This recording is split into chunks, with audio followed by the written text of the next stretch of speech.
And welcome everybody to RealAg Live. We are broadcasting this morning from the Lethbridge, Alberta studio, but my guest is out in Ontario. Hey, listen, if you have any questions today for Horst Bohner, he is the soybean specialist with OMAFRA. Whether you're farming in Western Canada or Eastern Canada, we'd love to hear from you. We're talking soybeans for the next half hour. If you have any questions, just put them, just reply to in the comment box or whatever's there, and I'll get to as many questions as we possibly can. If you're watching on Facebook, YouTube, Twitter, or LinkedIn, I'm going to bring in Horst Bohner here. Hold on a second. Hey, Horst, how's it going?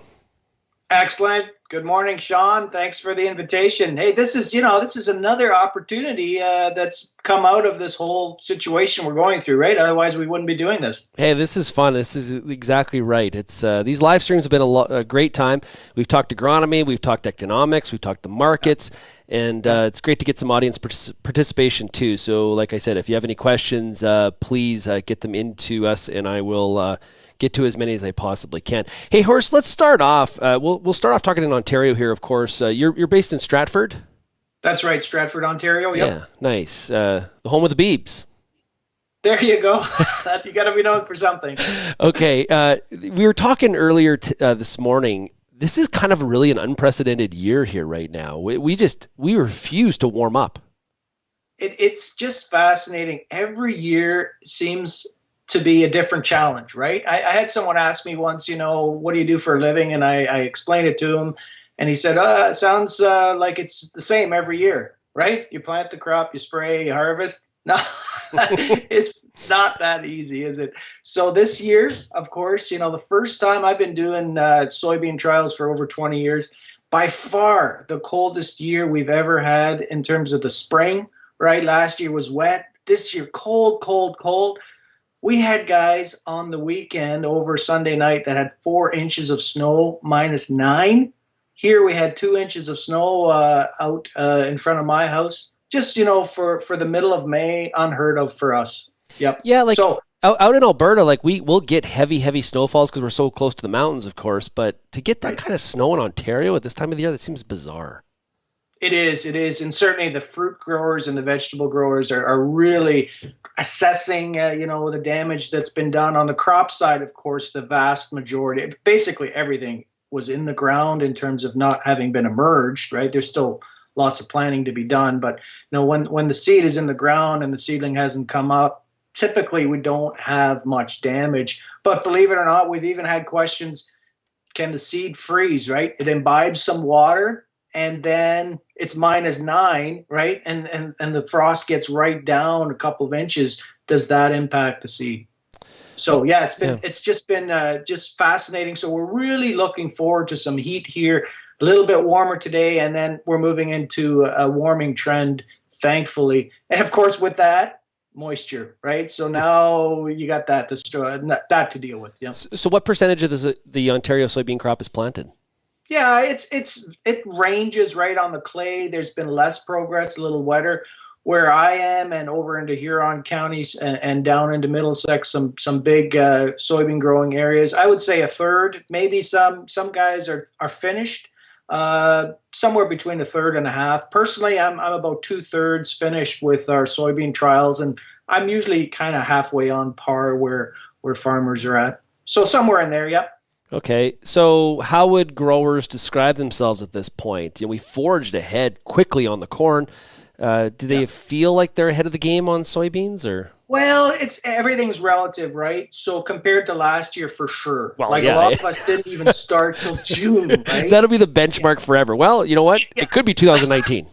Oh, yeah. It's great compared to 2019. So I think most people that had an opportunity to go feel like they've made pretty good progress for the calendar, and especially considering how cold it's been. You haven't missed anything. So I started planning on April 22nd with trials, right? Those silly beans are nowhere near emerged. I think they'll be okay, right? It's been 3 weeks now, and they look healthy, and they're starting to get close to the surface.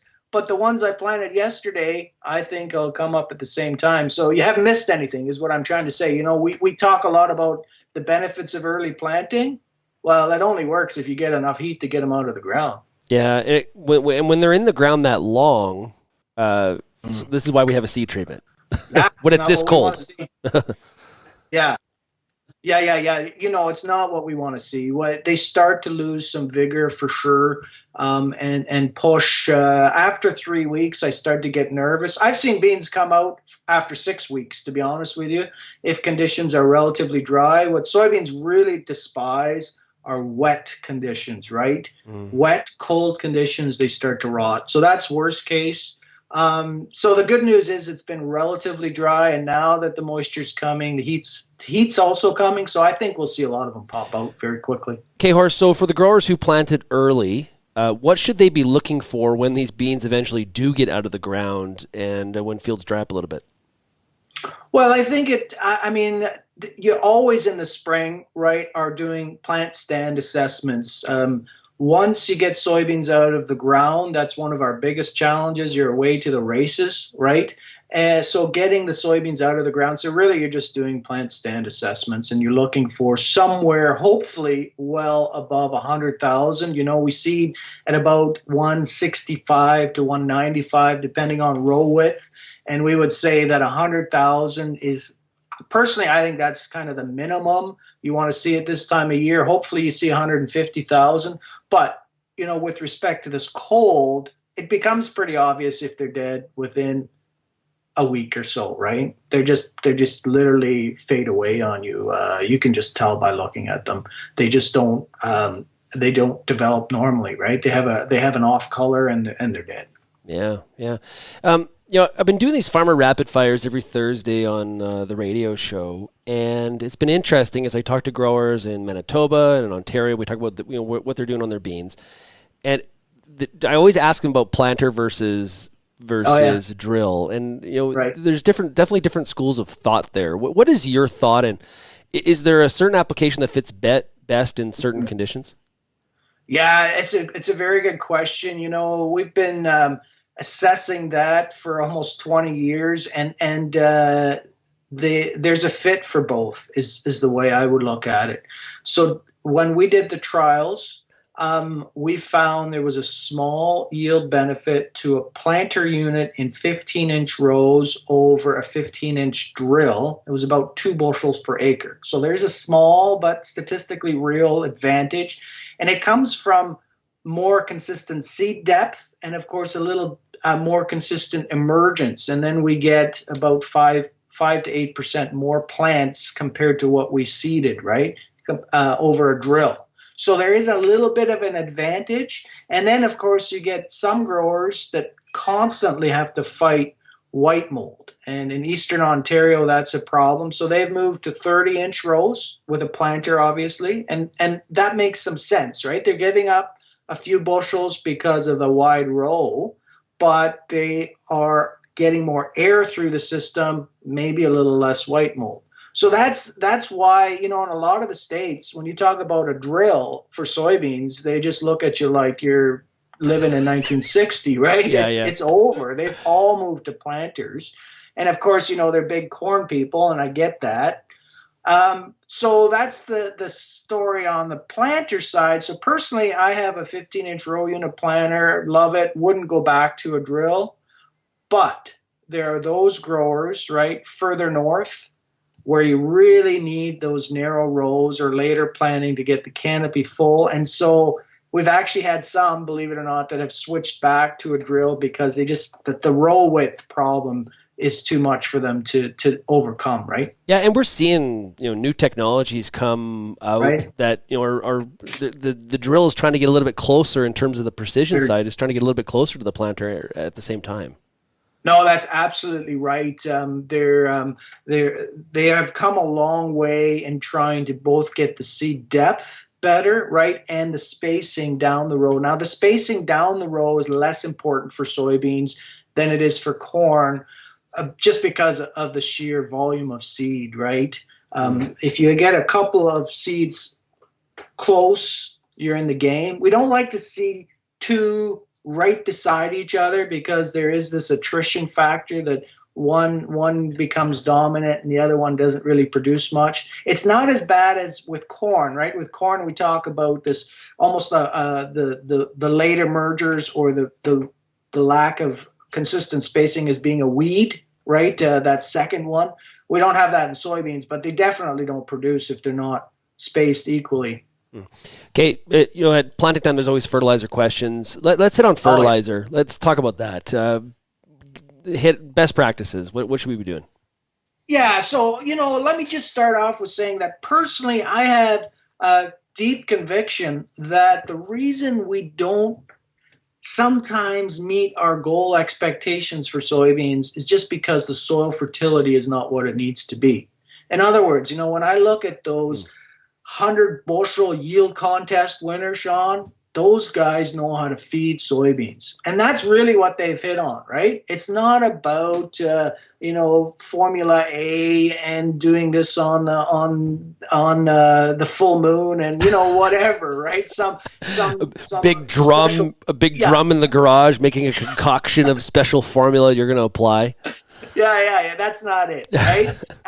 What it is lots of NPK and some of the micros, right? To really provide the crop what it needs. So what do I think? I think you have to do soil sampling in a consistent fashion to know where your soils are at, and then you have to address the problem. And the thing we've also figured out, it's taken over 10 years to get there with long-term consistent trials, is that building the soil versus just throwing on some fertilizer in a field that's low is not the same thing.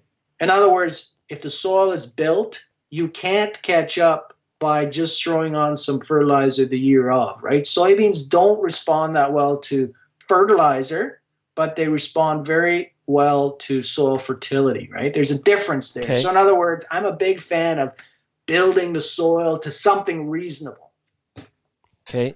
So where do you think this, sort of the avoiding or not paying as particular attention to some of the feeding the plant in soybeans, but when in corn, and a lot of growers are growing both crops in the Midwest and in Ontario, they do it in corn. Why is it why is it forgotten? Because this is wheat's complaint. I can hear Peter Johnson, going off in my ear. This is wheat's complaint. Yeah. Why is soybean in the same boat? Why can't we get any respect? I understand what you're saying. Those bloody corn guys, they get all the attention. Yeah, no, that's true. Actually, that's true. Well, I call wheat the poor cousin, so, they're even further down the food chain. But I think there is a scientific answer to it in the sense that when a lot of trials have been done, right? And they're not all just from academics, but even farmers that have good side-by-sides, right? They put on fertilizer or whatever the product is in soybeans, and they don't see a response, right? And we're the same. If the soil test is in a reasonable place and you throw on some phosphorus, right? No response. Well, you go, well, then, I'm not going to waste my money. I got bills to pay. Yeah. So I'm going to spend that money on corn, which is a much more responsive crop, right? Mm-hmm. So that's the problem. You do those trials, you don't get a big response. But the issue is that when you're in a 40, 50 bushel kind of crop, it's hard to get soybeans to respond. If you want a 70, 80 bushel crop, you need that fertility there, right? So and we're just kind of moving to that new paradigm of big soybean crops. So I often just say it's easy to grow a 40 bushel crop. If you've got half decent soil, you don't have to do anything. It's really a challenge to get a 70 bushel crop, right? Yeah, well, and growers in Western Canada, we saw the Stats Can report last week. We're going to see a further backing off of acres of soybeans in Western Canada. They're predicting in Ontario as well, but you can't pay any bills at 18 bushel beans, which and a lot of that has to do with moisture, right? Just haven't had the moisture there to feed that crop. It's been quite frustrating. Growers will go back to it, but it's been really frustrating the last couple of years. No, there's no doubt about it. You need decent weather to grow a decent soybean crop, right? I mean, the the one thing that you've got going for you that's new is that the genetics are coming a long way with these super short varieties, right? And so short day varieties. Yeah. And so there is hope that they'll continue to move along, but you have to be kind of realistic too with your expectations. Remember, soybeans are a subtropical species. There are some soybeans that take up to 4 months, right, to mature. And so, of course, they've bred them shorter and shorter and shorter and shorter, which is good because it's the only way we're going to make any soybeans in some of these areas. But the challenge with that is lower and lower yields, right? And so, for sure, there's no easy answer. We're not making money at 15 bushel beans. No. Where are you at on, you talk about, feeding the bean plant. Where are you at on things like tissue testing? This is, I had Aaron Stefanis from Mosaic Company on a couple weeks ago. We talked about this. What's your opinion? Well, okay. So my take on it is that, I'm a firm believer after doing many fertility trials, and I did 3 yesterday. Again, we had a decent planning window here yesterday, so my hands are still beat up from working with fertilizer. So I get it. I mean, we've been doing it for quite a while. So the challenge with foliar testing, tissue testing, right? Checking out what's in the plant is that it's a very short look in terms of the plant's lifespan, right? So you're checking what's going on that day kind of thing. And of course, if it's a little bit dry, if the soil is a little bit dry, the plant hasn't taken up the nutrients. And so you're not getting a true picture of what's actually going on. So they can be helpful, but it's not like a soil test where you really have a better handle on what's available throughout the season for that crop, right? So the other issue is, right, so let's say you're low in potassium. So what do? Oh, well, no problem. We'll feed some liquid potassium. Right. Well, you cannot feed enough to make a significant difference. You can help the plant along for a few days, right? But you can't feed anywhere near enough for even a full day of use, never mind a full month or something like that. So there's some real challenges with it, Sean, for sure. Now, the science is real, but how to interpret the science into an action, that's where it gets challenging. Yeah, Horst, honestly, I'm hearing the same sort of thing from a lot of people, is that like the idea is sound. Right. It makes sense. I get it. Okay, I get this information. But like a lot of things, as we try to push the envelope, whether it's precision ag or stuff like this, it's like, okay, so now what do I do with it? What decision am I making? It sounds really cool and it sounds like I'm on top of it. I'm looking at this data on a weekly basis, but now what do I do? And if you can't answer that question, you're kind of wasting your time and, quite frankly, probably your money on the test.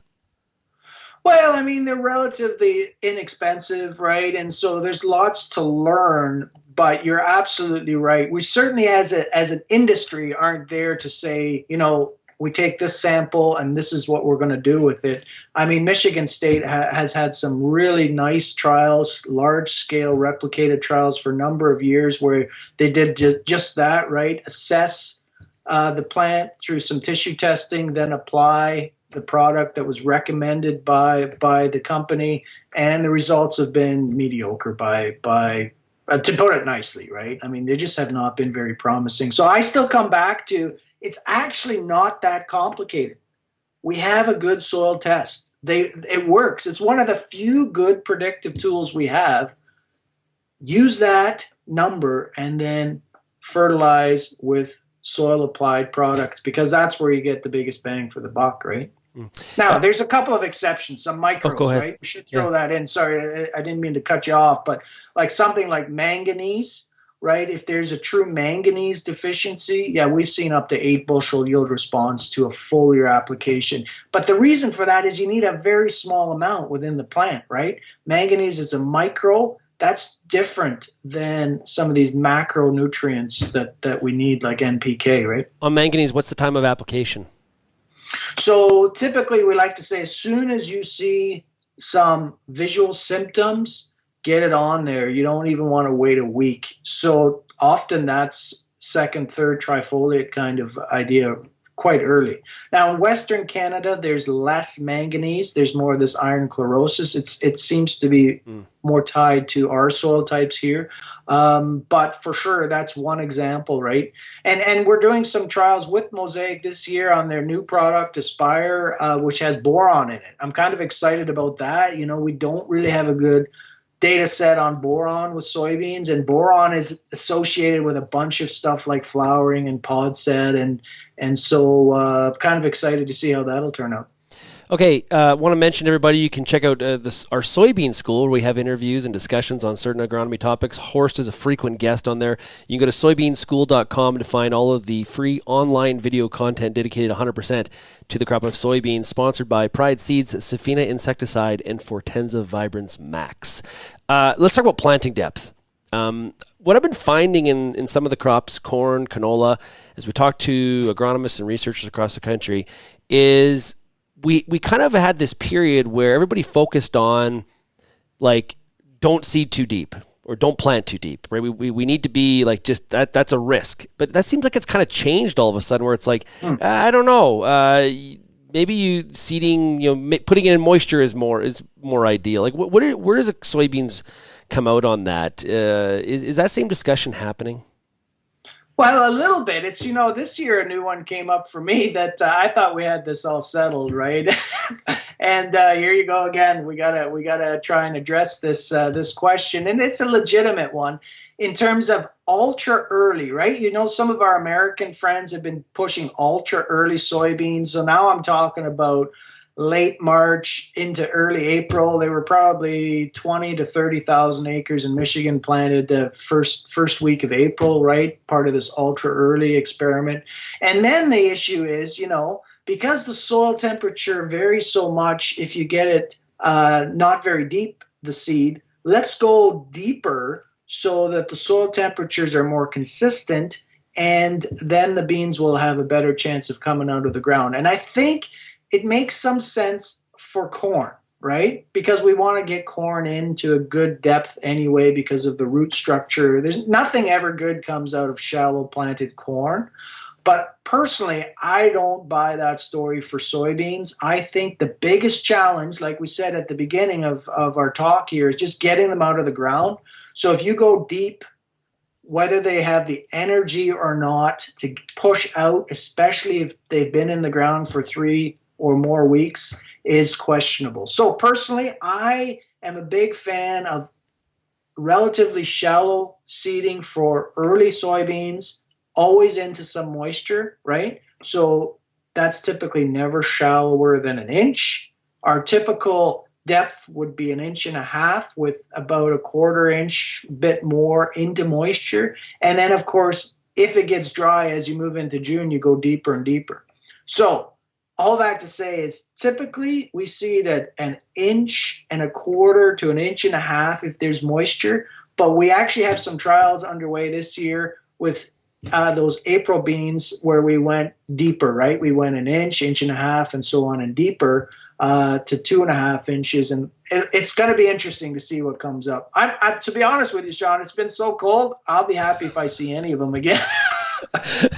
Well, do you think replant is really a concern at this point, or when does that discussion kind of start here? Well, I think by the middle of next week, we will know on those early plants. Once they're in the ground for 4 weeks, you have a pretty good sense whether they're coming out of the ground or not, right? So now the good news is, though, like we were just saying, that the majority of the crop, has just kind of been planted, that has been planted, right? So that those beans will be fine with the heat that we're getting. So it's a very small percentage of our crop that we're talking about here that we're in very early. And to be honest, most growers that I talked to were pretty cautious and relatively slow in planting soybeans because of the cold soils. Like, there was not a big push to ram everything in. And it seems right now like that was the right decision, So I think by the middle of next week, we'll have a pretty good sense of where those ultra early beans are at, whether they can make it or not. Yeah, I talked to a number of growers in those Farmer Rapid Fire segments for RealAg Radio, and I heard that a lot. Like last week, I was talking to Steve Twinstra from Elsa Craig, Yeah. and he was saying, you know what, I see cold weather coming. I'm a little bit cautious on the beans. I'm just gonna hold up and pump the brakes a little bit. And I think, like you said, probably a wise decision. Hey, Horst, the other question I was going to ask you that I wanted to get to was, if you look back to, now it'd be 2018, that was the year of all the dawn and corn, right? Yeah. Look at, we had all that August rain, bean yields, record high. I think we blew it away by, 15% the previous Yeah, high? it was very high, yeah. 53 or 54 bushels, compared to a 45 average. Average, yeah. Average. And last year, we planted so late, but we got Mother Nature really, really cooperated. There was that definitely came through on beans and corn. It's like, talk about that late season, like really, really needing that ideal weather. We've seen that the last 2 years, where it really allows us to push through and get some of the yields that we've seen. Like last year, I think it really surprised us what we ended up with, based on where we were in June. Yeah, no, that's so true for sure. I mean, when we do our planting date studies, we show that there's a yield loss once you get past the middle of May, and then it really starts to drop off as you get into June. And by the beginning of July, you're basically down to best case scenario 30 bushels, starting with over 55 bushel potential in those earlier planting dates, or with those earlier planting dates. But the problem is, of course, when you look at a real world scenario like last year, it didn't work out that way, and thankfully. So the fascinating part about it is, in soybeans, we've talked and we've learned in school forever that the photo period effect drives everything, right? That light, the day length drives everything when they flower, when they finish in the fall. Well, you know what I've learned over the last number of years is that's absolutely not true anymore for soybeans. Soybeans are really very much like corn in the sense that whole photo period has been suppressed, right? Especially for the very short season beans. And so what I'm getting at is last year, the growing season was shifted further into August and September, and it's a good thing we didn't have an early frost, right? So having said all that, it does seem that these beans can shift in terms of the whole growth phase later, which is a little different story than we've talked about before. So you want, during flowering and early pod set, moisture and heat, right? Mm. And so what we've had problems with in the past is that in July and August it gets dry, right? And so you've missed some yield potential. But in September, often it starts to cool a little bit and we get some rains. Well, if you've actually pushed that those reproductive phases into September, you might actually catch some rains and be able to grow a little bit bigger crop, right? So ideally we want it in August when we have the longest days, but if we have to take it in September, so be it. So all that to say, let's say worst case scenario, it rains for the next 3 weeks and we can't plant any more soybeans, and it ends up being, the 10th of June again. We still don't know how that'll turn out in the fall, because it will depend on the fall conditions. If the fall is long and open and warm, could still be a very good crop, right? Yeah, you hit that outdoor farm show time period, and we've been there how many times where it's like, okay, are we going to get the weather in September to allow us to finish? That's like, it seems to be every 3 years, every 2, whatever it is. It just seems like it seems frequent. It does, right? And of course, part of that comes from a later planting in the spring. Like, the majority of corn is in now. So hopefully, unless it's a very cool summer, which they're not calling for, they're calling for a normal summer, by September, we will not have one of those years where, we have to worry about the crop finishing. Boy, I sure hope we don't have to.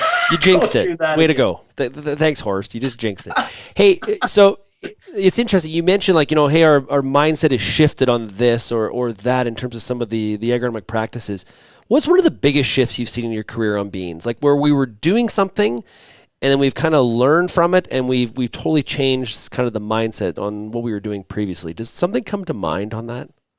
Well, I mean, the one we've talked about already a little bit is this whole planting date and how tough they are, right? And there was always this conversation that you got to plant corn first, it's tougher, and the soil has to warm up, and then you can plant your soybeans. And, when I started, I remember people telling me, you don't start soybean planting unless you can walk barefoot on that black soil and you feel warm, right? I mean, it's got to be warm, warm, warm. You don't even start until the 24th. Like I still know growers that will not start planting soybeans until the 24th of May. And now, having said that, this year they might be right, but typically, typically, right?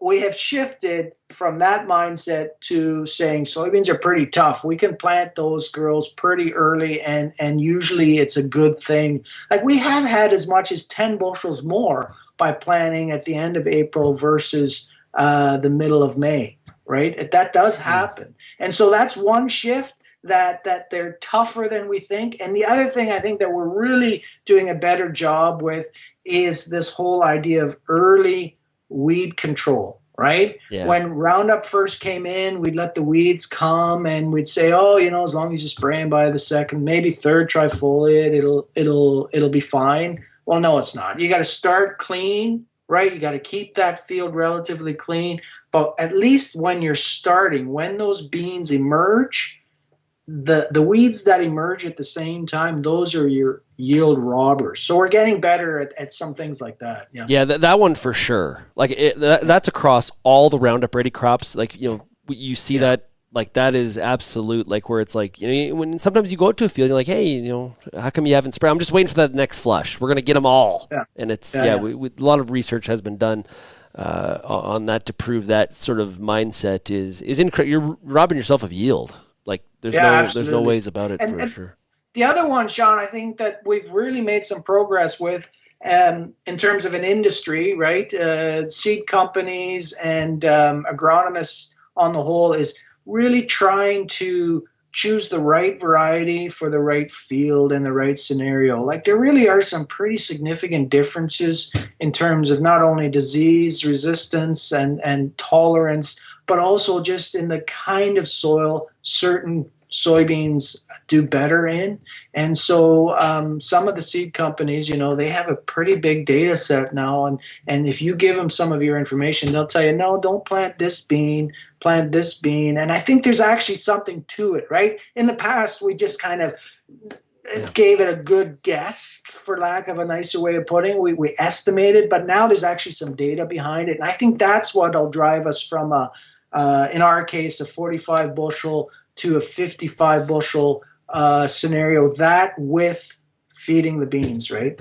Honestly, I think about wheat. Wheat's the same way. Like in Western Canada, we had AC Berry. It covered the prairies. Right. And we just, that doesn't happen anymore. You get, it's in pockets and there's reasons for that. It's not because it's just, we've learned from it. We're being much more selective and making sure we get the right variety in the right place. For sure. Yeah. Hey, Horst, this has been a lot of fun. I really, really do appreciate it. I encourage everybody to go to soybeanschool.com. And Horst, I know that everybody's pushing hard because I think there's some rain coming today, is there not? Yeah, there is supposed to start at 11 o'clock here, Sean, so I got some work to do yet. Okay. Well, hey, Horst, thanks a lot. Have yourself a great day. And everybody, thanks very much for getting real and getting connected here with our Real Ag live chat. It's been fun. Take care.